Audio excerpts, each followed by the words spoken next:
আসসালামু আলাইকুম ভিউয়ার্স, আশা করি সবাই ভালো আছেন। আমাদের চ্যানেলের পক্ষ থেকে আপনাকে স্বাগতম। যারা আমার প্রতিনিয়ত ভিডিওগুলো দেখেন তারা জানান আমি ফিশ ট্যাঙ্ক নিয়ে ভিডিও দিয়ে থাকি। ছোট জায়গায় অধিক ঘনত্বে কীভাবে বাণিজ্যিক আকারে মাছ চাষ করা যায় সেটার লক্ষ্যে আমি প্রতিনিয়ত ভিডিও দিয়ে থাকি, পরামর্শমূলক ভিডিও দিয়ে থাকি। আপনারা যারা পুরাতন তারা অবশ্যই জানান, আর যারা নতুন তারা অবশ্যই আমার পূর্বের ভিডিওগুলো দেখে আসবেন, তাহলে আইডিয়া পাবেন। আমি আজকে মূলত একটা পরামর্শ দেওয়ার জন্য আপনাদের কাছে এসেছি। এটা হচ্ছে মূলত আমি যে জায়গায় থাকি সেটার ছাদে আছি এখন। আমি ভাবলাম যে আপনাদেরকে একটা পরামর্শ দিয়ে থাকি। আমি আসলে যে জায়গায় ফিশ ট্যাঙ্কটা করি সেটা হচ্ছে আমার একদম পাশেই।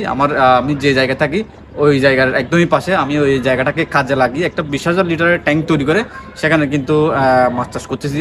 অলরেডি এই পর্যন্ত কিন্তু আমি 220 কেজি মতো অলরেডি এখান থেকে মাছ হারভেস্ট করে ফেলেছি। কই এবং শিং মাছ এখানে চাষ করতেছিলাম।